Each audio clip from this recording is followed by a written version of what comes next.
Michel. For me, the central question is whether Fukushima was a turning point in the quality of nuclear regulation. Now, there was quite a bit of hope on that moment. ENSREG offering a platform for closer cooperation.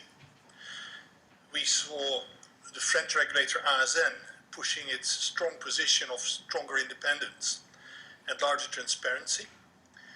And as the largest nuclear country in Europe, raising the bar in France could also raise the bar in Europe. We saw the European Council demanding a comprehensive assessment of all nuclear power stations in Europe. And we saw Germany removing the taboo on talking about shutdown if certain risk factors could not be excluded. NGOs, including the ones that I work for, and that's not only Greenpeace, but quite a few more, they constructively want to engage in that process. Was Fukushima a turning point in the quality of nuclear regulation? Well, we had a hopeful start. Coming September, the IAEA will issue its final report on Fukushima, and you will find there a quote from Yukiya Amano, the Director General, in which he states that a major factor that contributed to the accident was the widespread assumption in Japan that its nuclear power plants were so safe that an accident of this magnitude was simply unthinkable. Now, that assumption was accepted by nuclear plant operators, and it was not challenged by regulators. Let's take a look whether in the 4 years since Fukushima, this vital lesson has been learned in Europe by European regulators and authorities. For that, I first want to look at the European stress tests. Again, in that IAEA report, of which we received over Japanese press a leaked version, the IAEA concludes that safety improvements were not introduced promptly. You can think about the improvements concerning tsunami protection. Today, Greenpeace issues a report that was commissioned by Greenpeace, which assesses the updated national action plans in the nuclear stress tests. And in that, we see that a lot of timelines have been shifting. Timelines are not kept, they are prolonged. And too often, serious problems are covered with more studies rather than necessary upgrades. And I'm very happy that Andy Hall already pointed out to that issue. Producing a study does not improve safety one single bit. Now, in the European stress tests, we identified 4 years ago, on the same ENSREG conference, several holes. 2 black holes. We've identified 2 more. The first black hole that we introduced then was the one, oh, that's a bit fast.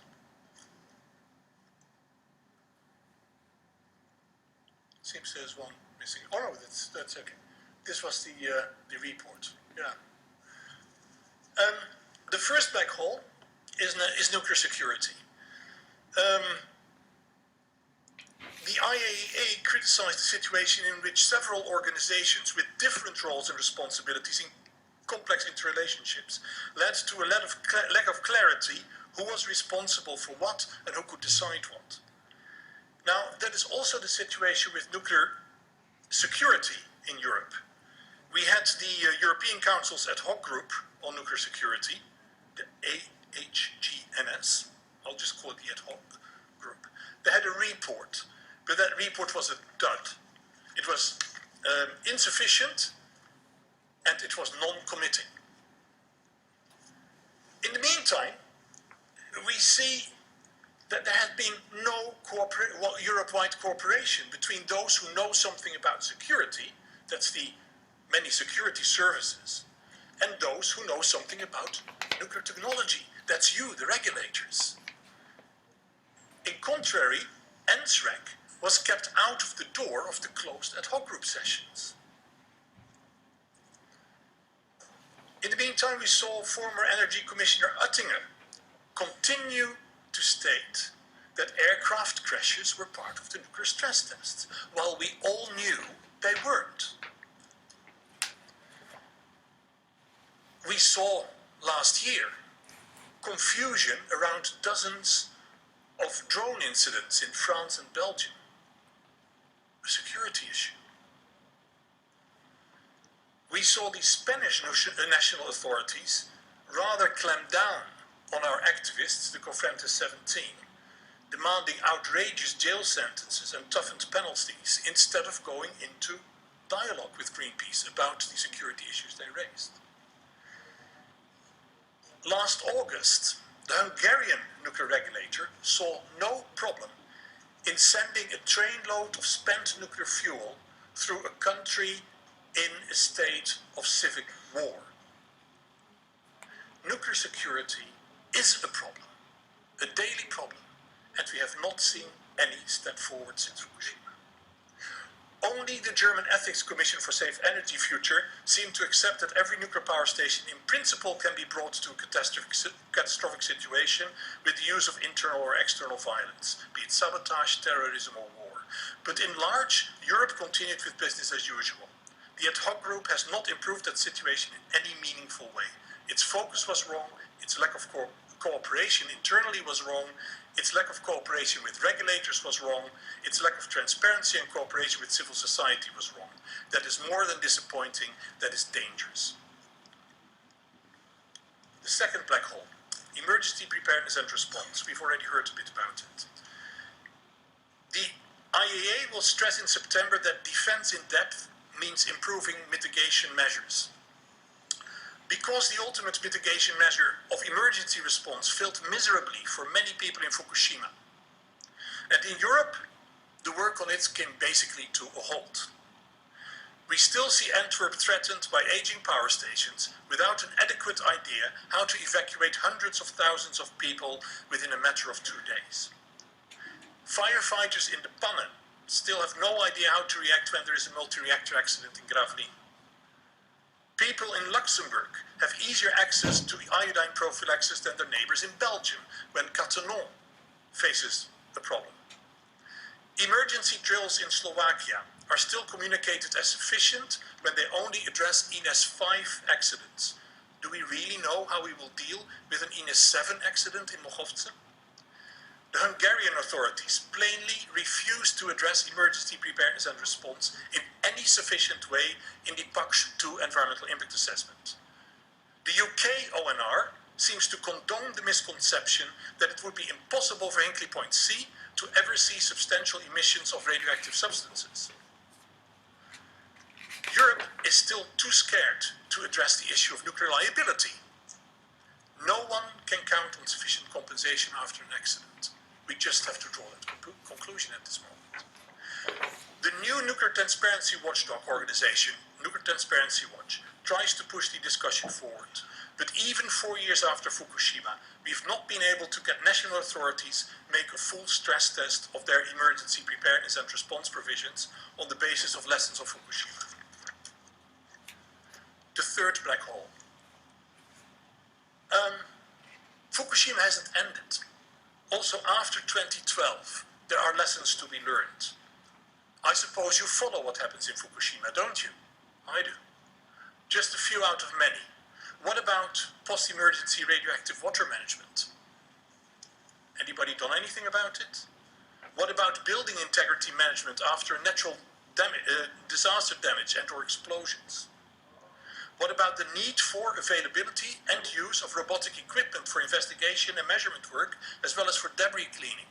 Do we have them here? What about the need for availability and use of advanced modeling techniques? Are we going to repeat the speedy problem? What about the availability of sufficient and skilled and qualified workforce? Or are you also relying on your local form of yakuza and homeless people? Why are such questions not addressed in the national action plans? You were supposed to update them. Are regulators really learning organizations? The fourth black hole. We're nearing the end. The IAEA will conclude in September, it is essential that the regulatory body is independent. Now, this is enshrined to European legislation, but the proof of the pudding is in the eating, not in the recipe. I do see positive signs. The peer reviews sharpened minds.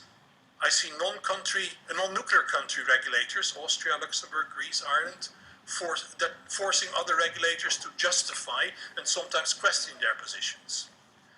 I see the growing independence of the French ASN and IRSN, and they're pushing the bar high upwards for others.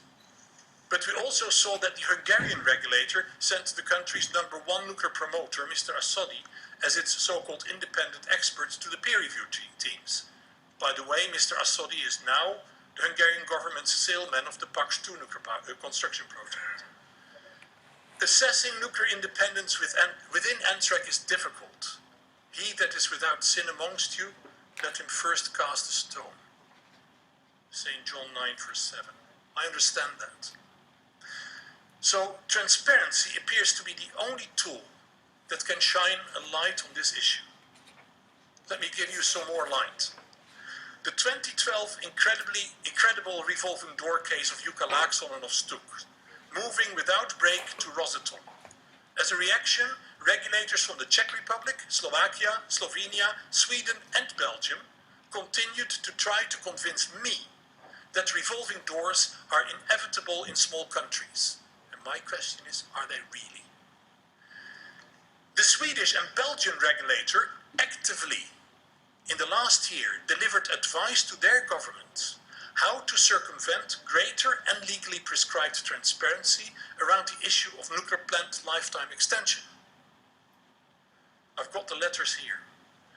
The ESPO Convention prescribes, as we saw in Ukraine, an environmental impact assessment with public participation for plant lifetime extensions, irrespective of an unlimited operation license, irrespective of substantial physical changes, but simply on the basis of the fact that after 30 or 40 years, it is time to stand still and assess whether the world and the surrounding environment have not changed so much that we might come to new insights concerning risk, threat and safety. SSM and FUNK stand nothing to lose from an adequate level of transparency and public participation, only to win. The only one who now wins is the operator, in the form of less costs and less to discuss. Another bit of light. The stress tests surfaced the problem of the so-called reactive regulator.